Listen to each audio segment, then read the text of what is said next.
Mga igsuon usahay minut sa itong kaugalingon nga labi na ka na ay mo istorya ka na ito ug mohatag og instruction niya kita maingon nga mas nahibaluman ko niini. Di ta maminaw. Ba? Unya karon nga kapanahunan mingon kita nga I am the master of my own self. No? Kabayok sa kaugalingon. Nganong mamati man ko sa uban nga ako man ang mas nahibalo sa akong kaugalingon. Diya sa itong ebanghelyo, si San Pedro, uban sa laing mga tinunan, nangisda. O inikakita nila kang Jesus, nga wala nila ilhi nga si Jesus da ikadto. Unya ningon kanila nga, itaktak ang inyong pukot diri sa dapit sa tuo, unya makakuha ka mo. Diba? Ang natural unta nga bation o gunahunaon sa mga tinunan nila Simon Pedro, kinsa man ni siya? Nga kita may mas nahibalo tungod kay kita may mangingisda. O bisan kung nakailas gulo sila nga si Jesus kadto. Nga mo tundok man ni asa itaktak ang pukot nga panday ra man ni siya. Kita may mangingisda. Wala galit na makuha nga kitang nahibalo. Kininabanuon siya. Nga panday ra man ni siya. Pagpukpuk nito glansang sa inyong pagpanday dito, no?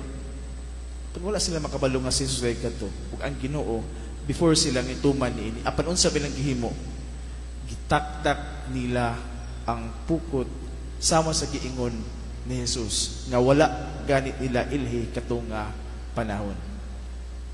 Ug tungod niadto nakakuha sila og daghan.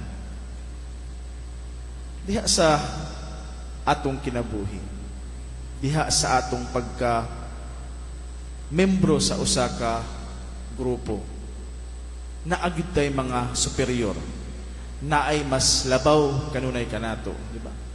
Wala may tao nga walay mas labaw kaniya. Sa gingon pa ni San Pablo, paminaw kamo sa atong mga otoridad, paminaw sa imong amahan, tungod kay tumana sila, tungod kay naapay mas, diba? Sila ang mas labaw kanato.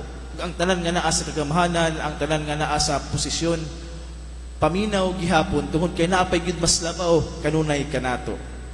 Walay dili mas labaw kanato nining kinabuhia. Naagyud kanunay mas labaw. Ug kinaibawan gyud ang atong Ginoo. Mao nga naay gyud wisdom kanunay ang pagpaminaw sa atong superior. No? Kami mga kapalian amo nga gihalad ang among namivaw og obedience kanunay sa among obispo. Kung sa iingon ni Bishop, mutuman gyud mi ni ana. Ug naay gyud wisdom ni ana nganong mutuman kita diha sa otoridad, diha sa unsang mas labaw kanato. Sa mga manager, membro kita, naminaw. Ug tungod ni ana, diha sa atong ebanghelyo pahinumduman kita nga pinaagi ni anang pagpaminaw ilabi na sa atong Ginoo, diha lamang kita mahimong mabungahon sa atong kinabuhi. Sa mga sa katong mga ngisda nga sila San Pedro o mga tinunan ni Jesus, ganituman nga kaniya. Og interestingly, no, kung lamina kita maayo sa itong ebanghelyo, pag-ingon sa tinunan nga gimahal ni Jesus, nga ang Ginoo kana unsa may gihimo ni Simon Pedro, tapis niya ang iyang sapaw, no? Nagkaihubo man siya, nagtapis siya, unya ni ambak siya sa sakayan. Ngano kaha? Basin gilantaw ni Simon Pedro kung daghan bagid ang isda.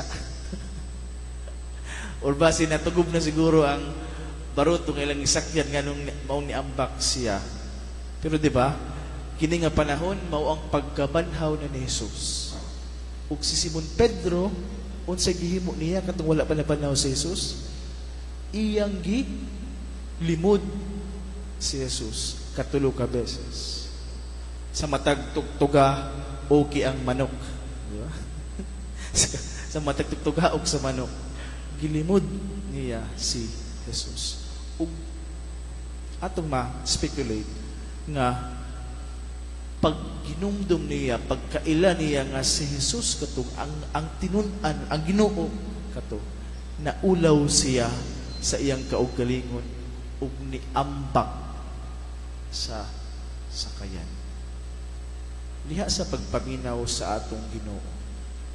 Usahay bation nato ang pagkadili nato takos. Mapansayo kita na human ni ining mga panghitabo, gisaligan si Simon Pedro, feed my lambs, pakan-ah ang akong mga karnero. Ug diha, di ba? Ang paghitabo, pagkahuman nila paghawas sa mga isda, unsa ilang nakita na ay sinugba nga daan na isda ug naay usab pan. Unsa may itong mahinumduman ni ana? Katong gipakaon ni Jesus ang pila ka libo ka mga tao. Ug unsa ingon ni Jesus, pagdala ka mo diri og pipila ka buok sa isda nga inyong nakuha. Nga diha di ay sa misyon, no?